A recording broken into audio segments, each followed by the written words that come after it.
Halo, halo.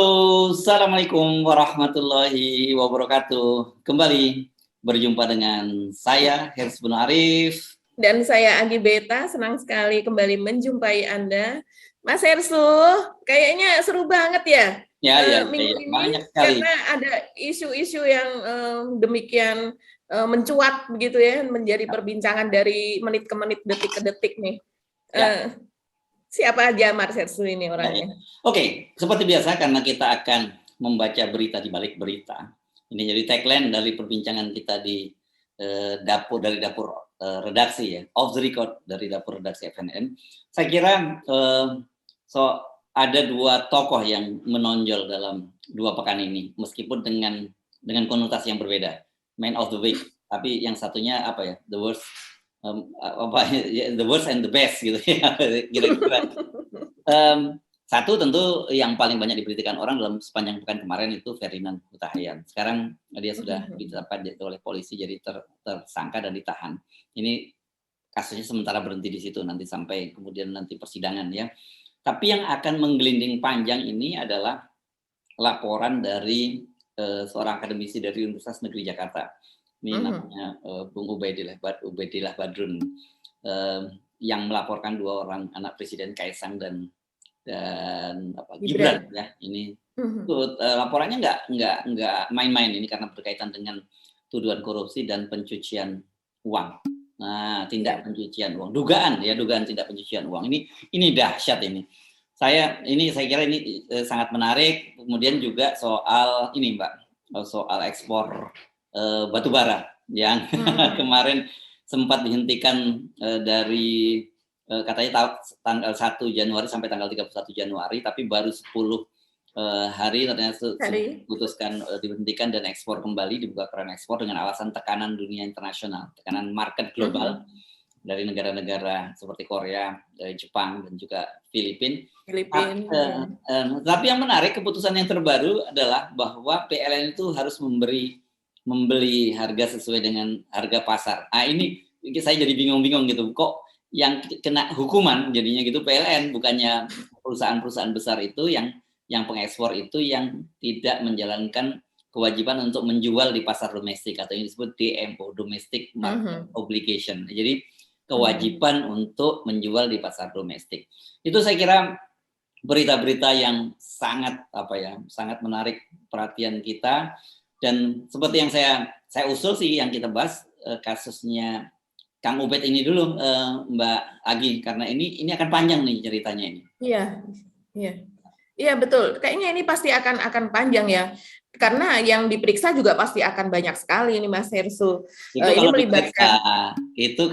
Ya, kalau seandainya ini kan sekarang sedang polisi kan KPK maksudnya sedang melakukan tadi malam ada live. Dan saya mendengarkan ada wartawan gitu yang menanyakan soal ini, ya KPK akan mendalami ini. Kalau seandainya memang betul ada indikasi kan berarti akan baik pelapornya diperiksa begitu, terus kemudian pelapor mendapatkan data dari mana saja. Komisioner KPK Gufron menyatakan dia Nuril Gufron ya.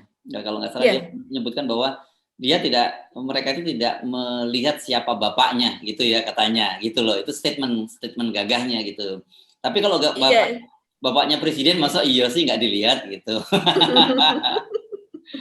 Iya, katanya akan berlaku adil begitu ya tadi malam. Nah ini kan yang kita tunggu ini. Karena kalau melihat data dari Kang Ubaidillah Badrun ini ya, aktivis 98 ini kayaknya lengkap sekali Mas Hersu. Jejak digitalnya, terus kemudian nilai-nilainya, dan jangan salah Kang Ubaidillah Badrun ini adalah orang yang bergaul di banyak jaringan gitu. Jadi tentunya dia mendapatkan, kalau saya duga loh ya, tidak hanya dia pribadi, berdasarkan penelusuran dia pribadi begitu, berdasarkan hasil penelitian dia, karena dia seorang peneliti juga ya, dan saya rasa dia mendapatkan pasokan data juga dari banyak pihak. Melihat jaringannya adalah jaringan para pemikir semuanya dan jaringan para analis. Aktivis juga Mbak, jaringan aktivis. Aktivis betul. Ya, ini kita mesti dulu bongkar dulu sedikit siapa Ubaidillah Badrun ini supaya jelas ya, karena menurut saya ini memang apa ya? Ini prototipe dosen yang menurut saya beda. Dia bukan tipe kaleng-kaleng gitu. Beda dengan para dosen yang selama ini atau birokrasi lah di kalangan kampus yang lebih menghamba pada kekuasaan gitu. Cuman karena sekedar pangkat dan jabatan dan tunjangan jabatannya gitu. Mereka semua kemudian menghamba pada kekuasaan. UB Badrun bukan seperti itu. Dan ini kalau kita lihat jejaknya itu bukan 1-2 tahun ini ya Mbak ya. Yang dia menonjol itu kan pada tahun 98 dia ini dia ketua senat di UNJ dan kemudian dia pendiri FKSMJ dulu kalau ada ingat ya pada tahun 98 itu salah satu kekuatan mahasiswa yang sangat sangat kuat. Dia ini Forum Komunikasi Serikat Senat Mahasiswa Jakarta. Ya. Jadi dia dan dia ini ternyata kalau kita lihat bukan hanya ketika di universitas dia aktif sejak zaman sekolah, katanya dia udah jadi ketua OSIS di Indramayu.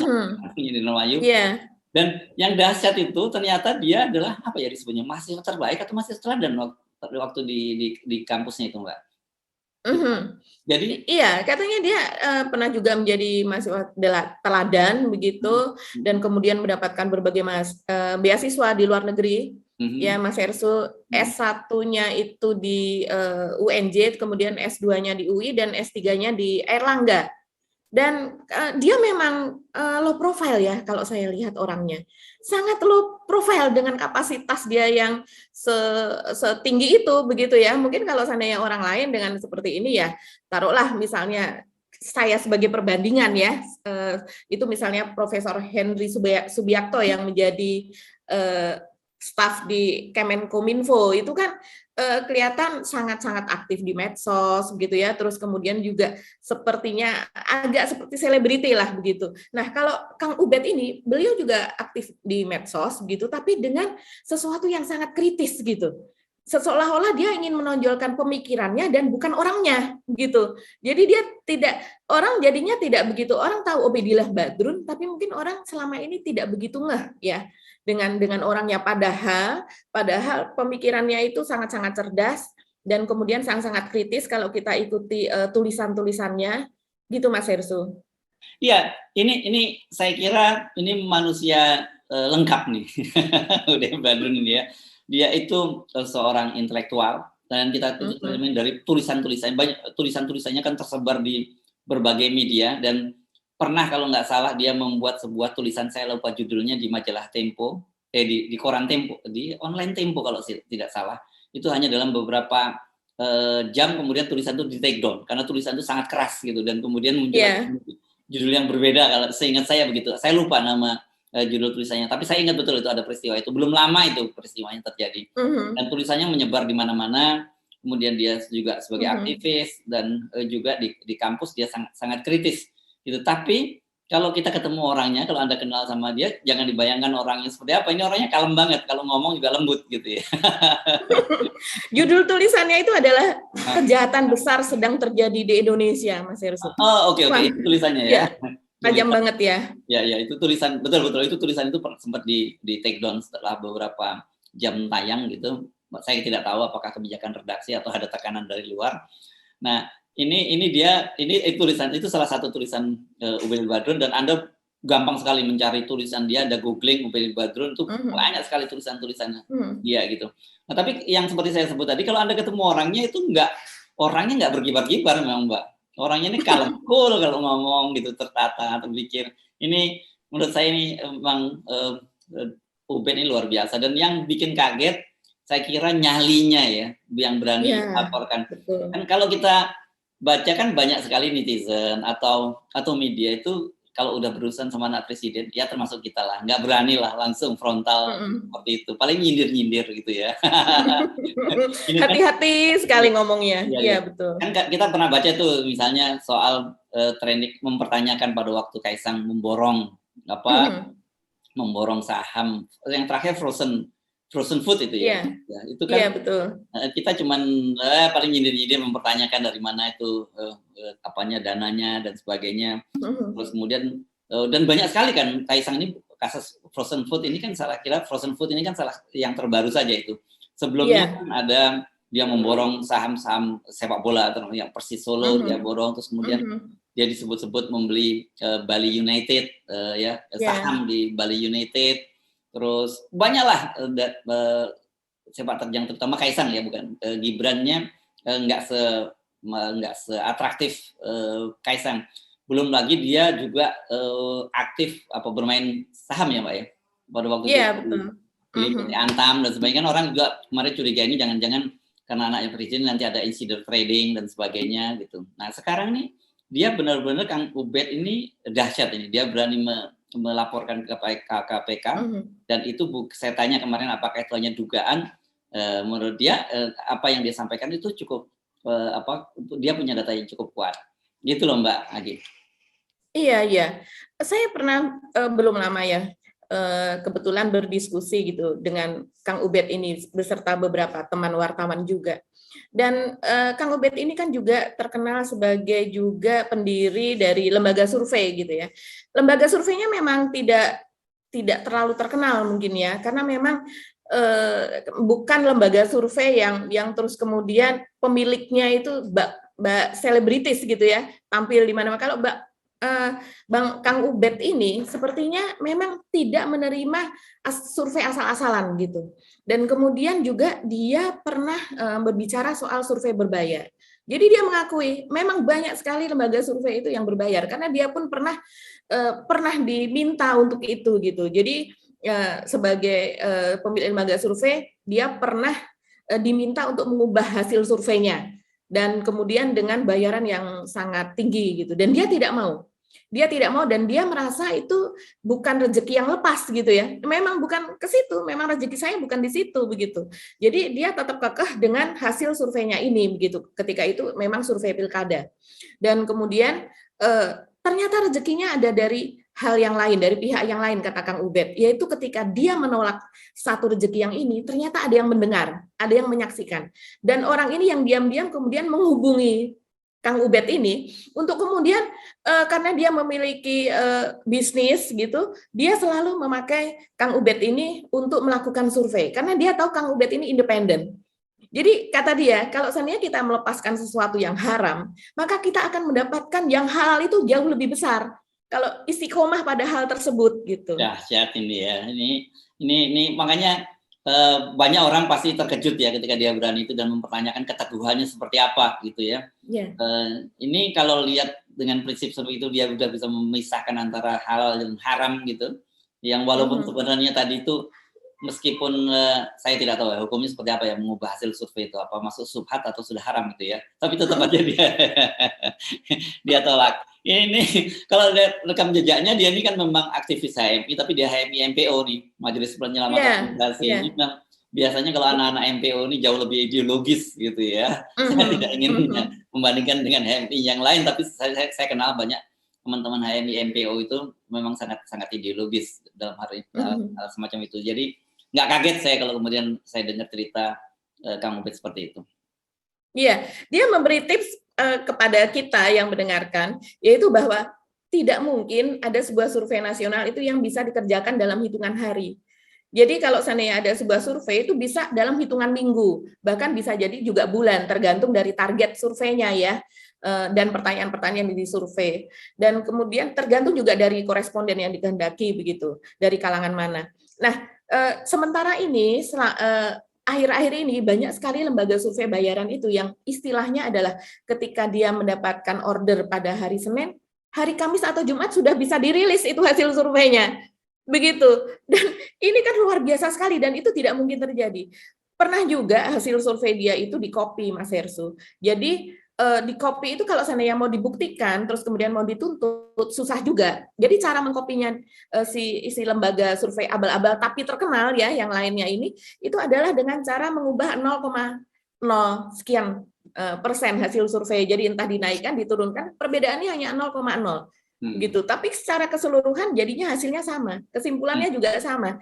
Jadi makanya dia juga bisa mengeluarkan hasil survei itu dalam hitungan hari saja, karena sebetulnya dia tidak melakukan itu. Ya, makanya itu kita kan selalu melalui FNN ini mengingatkan, terutama apalagi berkaitan dengan elektabilitas presiden atau kinerja di pemerintahan, jangan terlampau percaya dengan hasil-hasil survei itu. Silakan lihat rekam jejak dari lembaga-lembaga survei itu seperti apa gitu ya. Kan gampang itu, Anda bandingkan buka-buka lama, misalnya Anda buka survei Pilkada DKI Jakarta, itu yang paling banyak itu. Di situ kan lembaga survei ini banyak yang bermain ya, waktu Pilkada DKI Jakarta ya. Bagaimana mereka menggambarkan elektabilitas mereka, dan seharusnya ada, menurut saya sudah ada lembaga-lembaga survei yang membubarkan diri karena survei dia itu salah sekali gitu ya. Dan kemudian juga gampang sekali kalau Anda melihat lembaga survei misalnya dalam hari-hari ini saja deh Anda bisa membandingkan. Kenapa saya tahu banyak sekali yang mengunggulkan Ganjar Pranowo gitu ya. Juga jangan terlalu percaya bahwa itu hasil survei itu apa kredibel gitu. Karena bagaimana mungkin kemudian ada lembaga survei yang lain itu juga menyatakan bahwa yang unggul yang kandidat yang lain misalnya gitu. Oh, Prabowo yang unggul. Oh, bukan ini. Ya yang begitu-begitu itu sebenarnya gampang sekali membaca hasil survei. Jadi makanya kita selalu abaikan saja setiap kali ada survei elektabilitas dari yang diumumkan oleh lembaga survei, karena semakin kita bahas ya mereka akan semakin senang tuh dari bohirnya itu bayarannya semakin mahal gitu. Wah, dan sayangnya banyak sekali teman-teman media yang ketika memberitakan hasil publikasi lembaga survei itu nggak kritis gitu ya. Ya mereka ulang saja apa yang disampaikan oleh lembaga survei. Padahal kita coba sedikit punya waktu, mau meluangkan sedikit waktu saja, kita bisa membandingkan agak ada yang aneh nih dengan lembaga-lembaga survei yang ada sekarang ini. Itu Mbak, dan dari situ sebenarnya kalau buat kita wartawan, kita bisa membaca berita oligarki bekerja untuk siapa gitu. Gitu dari lembaga survei itu kita udah mulai tahu, oh rupanya oligarki ingin mencalonkan presiden A gitu. Kenapa itu kita bisa lihat dari masifnya publikasi tentang seorang kandidat. Ingat ya dulu Pak Jokowi kan polanya semacam itu ya. Pak Jokowi mau jadi presiden, Bu Megawati dulu kan dibombardir dengan hasil survei, dibombardir dengan publik opini. Kayak di fait accompli ya Mas ya. Di fait accompli. Nah, Bu Megawati sekarang kelihatannya sudah nggak mau lagi udah tahu soal itu, dan kemudian menyatakan lewat Hasto kan bahwa dasar pertimbangan untuk mencalonkan seorang presiden itu bukan hanya elektabilitas. Nah, dalam soal ini ya kita setuju gitu. Memang jangan elektabilitas, karena elektabilitas itu adalah hasil, apalagi popularitas. Kalau popularitas itu pencitraan di media, kalau elektabilitas itu hasil dari fabrikasi lembaga survei. Kan gitu ya, Mbak ya. Iya, betul. Nah, Mas Hersu, yang dilaporkan oleh Kang Ubed ini, yaitu Mas Kaisang dan Mas Gibran ini juga ngeri-ngeri sedap. Kalau tadi Mas Hersu mengatakan soal oligarki ya, ini kan yang berpasangan atau yang menyuntikkan modal ke perusahaan ini kan bagian dari oligarki itu. Dan ini tidak main-main, karena SM ini memiliki, kalau seandainya belakangan ini kita menyoroti soal kelapa sawit, soal CPO, soal harga minyak goreng, ini kan pemain besar kelapa sawit. Jadi dari hulu sampai ke hilir, SM ini memiliki semua industrinya.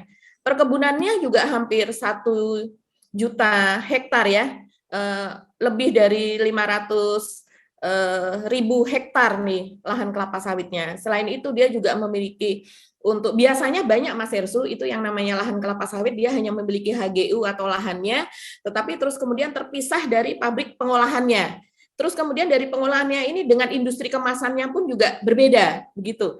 Nah, begitu juga dengan industri turunan-turunannya. Tapi kalau SM ini dia dari hulu sampai ke hilir dia memiliki itu. Dan kemudian selain itu dia juga punya ASEAN Pulp and Paper ya.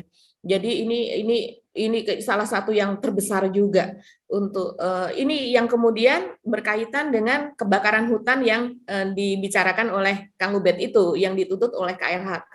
Ya. Selain itu juga kita akhir-akhir ini kan tadi Mas Hersu mengatakan soal batu bara ya, yang harusnya memasok DMO-nya itu untuk PLN. Ini juga pemain besar batu bara begitu lewat PT Golden Energy Mines. Jadi Golden Energy Mines ini tidak hanya main di Indonesia, dia juga memiliki saham di perusahaan batubara di Australia.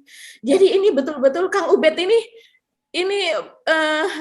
menantang sesuatu yang sangat besar sekali di sini. Dia ini kayak Daud lawan Jalut gitu, atau David lawan Goliat gitu ya. Nah, tapi kalau David lawan Goliat kita tahu bahwa akhirnya David yang menang gitu, walaupun Goliatnya sangat besar, karena dia membela kebenaran. Dalam hal ini saya kira apa yang dilakukan oleh Kang Ubed memang seperti David itu. Nah, supaya nggak jadi apa ya, orang bertanya-tanya, saya jadi penasaran kan, karena Kang Ubed selalu nyebutnya dengan inisial. Tapi kemudian saya mencoba googling ini supaya saya ketemu sebenarnya yang dimaksud SM itu, ini kelihatannya ini adalah anak usaha Sinarmas ini. Ini ada beritanya saya baca di Suara.com misalnya ini anak KLHK, Kementerian Lingkungan Hidup, itu menggugat anak usaha Sinarmas grup 78 triliun. Nah, kan angkanya sama ya, yang disebut oleh 7,8 triliun. Ya, 7,2 triliun. Terus kemudian saya baca di Tempo, itu pengadilan hukum ringan Sinarmas ya. Jadi dari gugatan 78 triliun tadi itu, 7,8 triliun itu hanya diminta untuk membayar berapa, 7,8 miliar kalau nggak salah, 7 miliar sekian kalau nggak salah angkanya. 78 miliar. Berapa? 78 miliar. 78, oh ya, 78,5 miliar nih ya, saya baca di Tempo juga ya. Yeah. Pengadilan Tinggi Palembang, Sumatera Selatan menghukum perusahaan Sinarmas Group membayar ganti rugi 78,5 miliar. Padahal tadinya dituntutnya 7,8 triliun. Kan kemudian disebutkan bahwa eksekutif dari perusahaan SM itu kemudian menjadi duta besar di negara sahabat. Nah, saya baca ini di sini yang dimaksud itu adalah managing director dari Sinarmas ini, Gandhi Sulistyo nih ya, yang ditunjuk menjadi duta besar Indonesia untuk di Korea Selatan. Jadi saya kira ini clear ini yang dimaksud oleh Kang Ubed ini, di sini ada datanya semua, dan kemudian dia menemukan itu ada benang merahnya gitu kan. Dan yang bikin heboh kan kemudian Kaisang itu disebut memborong saham perusahaan frozen food. Nah, di perusahaannya ini dia Kaisang dan Gibran berpartner dengan anaknya Gandhi Sulistyo tadi, gitu kan? Ya. Betul. Ya, itu kira-kira yang kemarin skemanya meskipun disebut dengan inisial, tapi ketika kita googling sebenarnya itu ketemu semua. Itulah yang dimaksud rupanya oleh Kang Ubed adalah Sinarmas. Nah, ini memang dia salah satu penguasa lahan ya. Lahannya gede banget ini Mbak ya di Indonesia ya. Dia terbesar ya pemilik lahannya. Iya, dia lahan itu tadi, lahan batu bara, dan kemudian golden energy mines itu tadi, terus kemudian lahan kelapa sawitnya, terus kemudian lahan ASEAN Pulp and Paper-nya. Jadi itu baru 3 perusahaan besar saja ya, padahal dia memiliki kita tahu sendiri dia juga pemain properti yang salah satu yang terbesar di negara ini. Jadi yang terakhir saja, makanya untuk kasus yang PMMP ya, jadi singkatan dari perusahaan frozen food itu tadi. Di sini saya membaca nih Mas Hersul, jadi Kaisang ini membeli saham sebanyak 188,24 juta lembar atau sekitar 8% dari perusahaan Pancamitra Multi Perdana atau PMMP itu tadi. Dan kemudian inilah yang banyak dipertanyakan, bahkan sampai Pak Rizal Ramli juga, Bang Rizal ya, beberapa waktu lalu juga dia kan suka agak lucu gitu ya kalau men-tweet gitu bahwa usaha pisang doang, dia bilang begitu, bisa dari mana nih duit Kaisang ini bisa memberi saham sebanyak itu, karena sebelum ini pun kan dia juga seperti Mas Hesu sebutkan tadi, dia sudah membeli berbagai macam saham perusahaan yang lain, walaupun ada juga perusahaan yang sesudah dia beli kemudian sahamnya turun. Perusahaan yang dia beli juga begitu ya, yang kemudian dia tweetkan di akun media sosialnya sehingga orang-orang juga tertarik untuk membeli karena Kaisang ini kan naluri bisnisnya dikenal handal gitu ya. Tapi ternyata setelah dia beli, orang juga mengikuti beli dan kemudian ternyata sahamnya malah justru anjlok gitu. Sehingga banyak juga yang mencurigai ini apa nih maksudnya gitu. Seperti kata Mas Hersu tadi, apakah ini ada kemudian orang menduga-duga ada semacam insider trading atau apa gitu ya. Nah, tapi akhir-akhir ini Kang Ubed melaporkan tanggal 10 kemarin ya, dan kemudian Instagram Kaisang ini masih ada, tapi postingan-postingannya yang banyak sekali, kan dia termasuk yang aktif ya memposting di Instagram itu hilang semuanya. Saya cek tadi ada postingan yang terakhir yaitu sekitar ya 20 jam yang lalu itu ada 2 postingan itu dengan Jan Etes, keponakannya yang lucu itu, anak dari Gibran begitu. Jadi Jan Etes ini sedang memijat-mijat Kaisang begitu. Tapi postingan-postingan yang lain seperti yang sebelumnya RI1 begitu ya, akan menjadi RI1 yang ternyata dia mempromosikan tentang perusahaan barunya yaitu tentang roti nomor 1 ya, dia singkat itu menjadi RI1. Itu kan juga viral ya. Dan yang lainnya tentang Persis Solo yang dia katanya bertekad akan dari Liga 2 dia bertekad akan itu dinaikkan menjadi Liga 1. Itu hilang semua. Padahal itu termasuk postingan yang ribuan yang memberikan komen juga banyak sekali, ribuan memberikan komen Mas Hersud, dan yang nge-like pun melove gitu ya itu banyak sekali. Begitu juga dengan Twitternya, akun Twitternya yaitu Brother Kaisang namanya. Itu biasanya dia aktif, tapi sejak ada ini belum ada postingan lagi. Itu. Nah, orang jadi bertanya, kenapa ya Mas Kaisang ini menghapus semua jejaknya gitu. Di situ kan dia kan banyak sekali ya, di Instagram terutama dia punya usaha baru. Itu dia pasti dia akan menulis di situ dia punya usaha baru, dia membeli saham apa dan semua kegiatannya lah. Itu dia ada di situ. Jadi apa ini istilahnya, dia ghosting ya sekarang ya? Ghosting itu memberi harapan ya. Memberi harapan palsu. Iya. Ini istilahnya bukan ghosting itu, ini menghilang aja gitu ya. Iya, menghilang saja gitu, nggak menghilang. Kalau wah kita jadi ingat ya mantannya yang di Singapura, tapi kan kita tidak membicarakan itu gitu. Nggak ada hubungannya itu.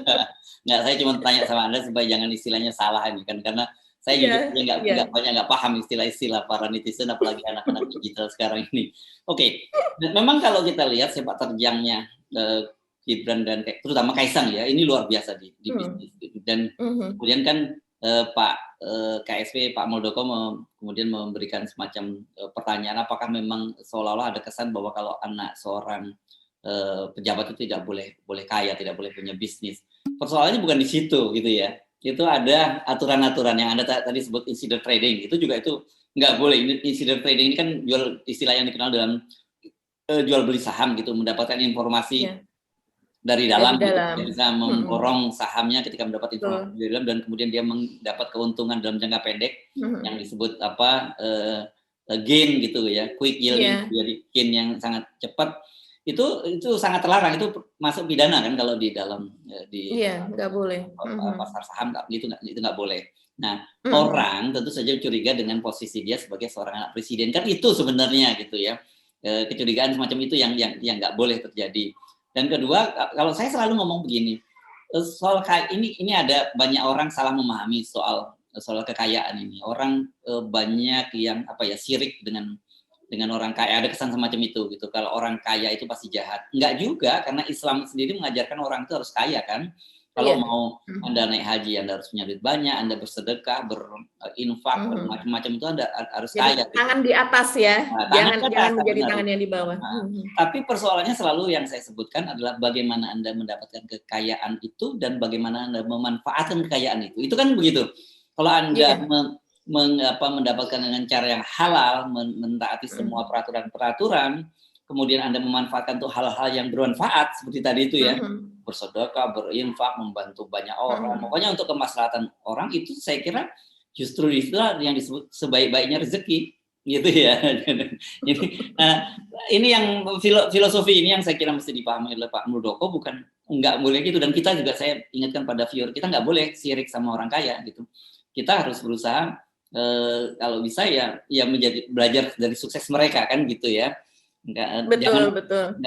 Jangan ini kan saya jujur aja nih banyak mengkritik, terutama karena kita sebagai umat Islam gitu, saya mengkritik para dai, para ulama-ulama yang sering sekali mengintrodusir ayat-ayat miskin gitu. Itu yang saya sebut ayat miskin, yang menyebut bahwa kalau orang kaya itu nanti paling belakangan masuk surga karena akan dihisap hartanya gitu.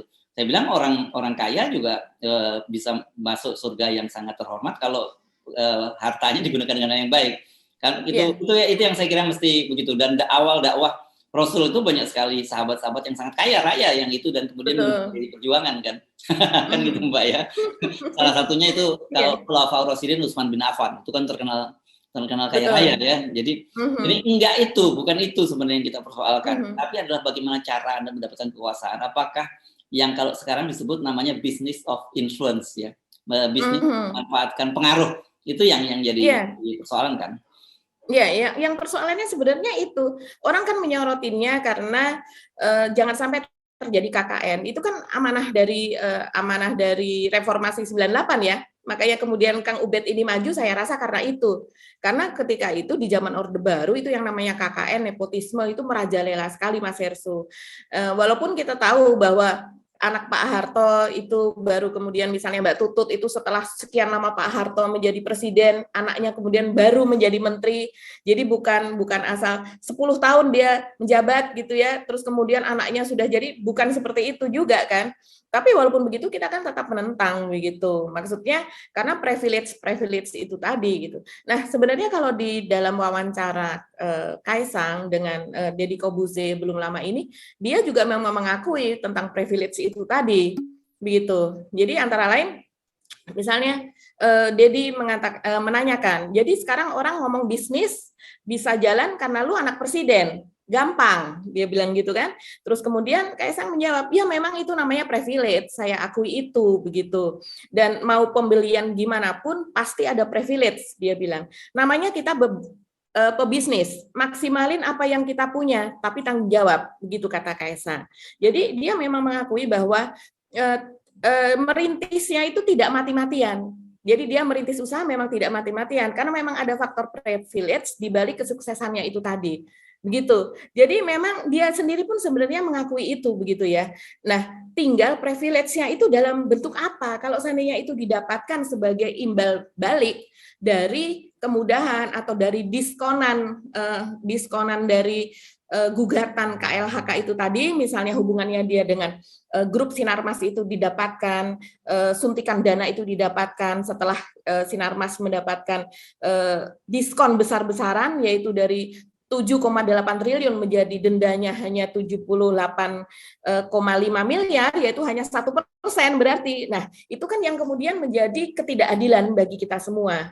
Gitu Mas Hersu. Apalagi kemudian setelah belakangan kita makin menyoroti ini bisnis yang dimainkan atau bisnis yang diusahakan oleh Sinarmas ini, seperti misalnya soal CPO. Itu kan memang, dan kita lihat sendiri memang jejaknya di media digital ya, bahwa Sinarmas ini mendapatkan keuntungan sangat besar dari melonjaknya harga CPO begitu. Dan kemudian kita sendiri tahu bahwa di Indonesia saat ini sedang krisis minyak goreng begitu. Bayangkan kita sebagai negara produsen terbesar CPO di dunia begitu, dan kemudian kita juga eksportir terbesar di dunia, tapi kita krisis. Rakyat kita itu menjadi pengantri, ibu-ibu kita, tetangga kita itu ngantri berpanas-panasan hanya untuk mendapatkan minyak goreng murah. Murahnya juga nggak murah amat karena masih di atas HET, harga eceran tertinggi. Dan kemudian mereka harus ratusan orang mengantri, dan sesudah mengantri pun ternyata hanya boleh beli 2 liter. Ini di negeri loh, di negeri yang penghasil CPO, bayangkan.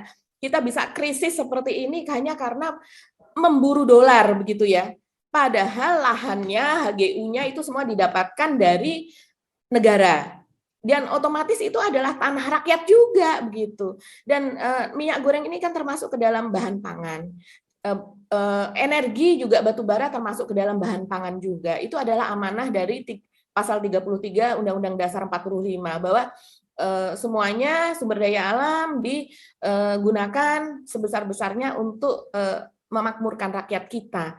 Dan ini tapi kita bagaimana bisa melihat kemakmuran itu sudah ada kalau orang minyak goreng aja harus antri. Padahal kita produsen eksportir, jadi semuanya gara-gara itu dijual keluar sehingga kita harus antri. Masuk akal nggak itu Mas Hersu? Jadi apakah itu produk demokrasi itu jadi seperti itu begitu kan kita bertanya. Ya akhirnya dengan situasi yang seperti ini mudah-mudahan kalau Pak Jokowi melihat secara keseluruhan, akhirnya orang jadi mempertanyakan juga apa yang dilakukan oleh Mas Kaisang ini begitu ya. Apalagi berbisnisnya dengan oligarki, dan oligarki yang kita tahu juga bisnisnya semua sektor-sektor penting dia masuki. Kemudian Pak Presiden juga memutuskan untuk mengangkat mantan CEO atau Managing Director dari Sinarmas ini menjadi dubes di Korsel, yang dimana dia tidak memiliki rekam jejak untuk itu sebenarnya ya. Ya rekam jejaknya ya di Sinarmas itu tadi begitu ya. Nah ini kan orang lalu bertanya-tanya, masa sih nggak ada nepotismenya, nggak ada KKN-nya di situ? Ya wajar kalau orang bertanya. Dan ini yang kemudian ya kita berharap KPK lah bisa adil dalam melihat hal ini, rentetan semua di balik ini. Ya, saya kira bukan hanya sekedar adil ya dalam kasus ini. Ini penting untuk ditindaklanjuti oleh KPK. Satu, supaya juga tidak hanya muncul menjadi gosip, menjadi rumor. Ini karena laporan yang disampaikan oleh Kang Ubed ini kan ini dahsyat ini ya. Karena kalau toh kemudian diputuskan untuk tidak dilanjutkan, ini persepsi publik udah kadung buruk gitu ya. Jadi harusnya ini dibuka secara transparan gitu. Kalau memang ada persoalan, ada betul dugaan itu ya tentu harus tidak lanjuti sebagai bentuk tadi keadilan, bahwa hukum itu seperti simbolnya Dewi Keadilan dengan mata tertutup dan membawa pedang yang terhunus kan gitu kan, simbol keadilan itu. Dia nggak peduli anak siapa saja. Tapi kalau kemudian memang tidak terbukti kan, ini keluarga presiden juga bisa direhabilitasi gitu namanya. Ya, jadi bersih, betul. Bersih gitu. Karena ini kan masa di akhir jabatan Pak Jokowi, ini tinggal berapa tahun lagi, kecuali kalau diperpanjang ya 3 tahun lagi ya. Itu kita nggak tahu. Ini penting. Seperti usulan itu ya. Iya ya. Nah, saya kira ini Mbak, ini terus terang saja kita mesti angkat topi, ada lelaki pemberani gitu. Ada pria pemberani, ada orang kalau lelaki ini nanti dianggap nggak sensitif gender. Ada manusia pemberani. Iya. Tapi Kang Ubed ini memang pejantan tangguh ya kalau kita melihat ini. Nah, kalau yang ngomong perempuan itu nggak sensitif, nanti saya nggak disebut nggak sensitif gender ya. Silakan Anda menyebut itu tangguh. Jadi kita mesti angkat topi dan terhadap apa yang dilakukan oleh Kang Ubed. Ini sekali lagi tentu saja bukan didasari karena kebencian, karena keinginan menghukum seseorang, tetapi saya kira dalam negara demokrasi hal-hal semacam ini penting untuk selalu dilakukan kontrol semacam ini. Kita kan kemarin selalu menyinggung ketika peran-peran oposisi, peran civil society dan peran media itu menjadi lemah di negara demokrasi. Betul. Itu kan sangat berbahaya bagi perkembangan demokrasi itu sendiri. Saya kira kita udah panjang lebar ya ngomongin Kang Ubed ini, dan topiknya meskipun hanya kelihatannya tunggal, tapi kita juga bicara hal-hal lain ya, mulai dari soal persoalan batu bara, mulai sampai minyak goreng, dan kemudian topik utamanya Kaisang dan Gibran dan Badrun, Ubaidillah Badrun. Tapi sebenarnya muaranya ada satu. Ini bagaimana para penguasa, pemilik modal itu menguasai ke pemerintahan. Dan kemarin ini yang saya kira penting disampaikan, ini otokritik dari Bu Mega bahwa ada benalu gitu yang memanfaatkan situasi pandemi. Dan siapa sih benalu itu? Kan kemudian dijelaskan oleh politisi PDIP Profesor Hendrawan Supratikno, dia itu adalah pengusaha yang penguasa dan penguasa yang pengusaha. Dari situ kita sudah dapat clue-nya yang terjadi. Gitu ya Mbak ya? Iya, betul. Ya kita salut lah untuk satu ini, kita setuju dengan Bu Mega. Ya seperti misalnya Bu Mega menginginkan supaya masalah COVID-19 ini, tahun lalu ya Bu Mega mengatakan itu agar ditangani langsung, diambil alih oleh Pak Jokowi. Begitu kan? Terus kemudian setelah itu kemudian ada isu tentang PCR, bisnis PCR dan sebagainya. Ada nama Pak Luhut di situ, ada nama Erick Thohir di situ gitu. Tapi memang hubungan antara Bu Mega dengan Pak Jokowi ini memang tampaknya khusus ya. Dan ada antara kedekatan Bu Mega dengan kedekatan dengan Pak Luhut ini sepertinya orang melihatnya di luar, Pak Jokowi ini lebih dekat kepada Pak Luhut karena sepertinya lebih banyak mengiyakan atau menuruti apa yang dikehendaki oleh Pak Luhut, nasihat Pak Luhut lah kepada Pak Jokowi ini gitu. Sehingga membuat Bu Mega kalau kita lihat itu agak-agak bukan jealous ya, tapi agak ingin Pak Jokowi supaya tidak seperti itulah gitu. Orang melihatnya wah, petugas partai ya harusnya tunduk pada Bu Mega dong gitu ya. Oke.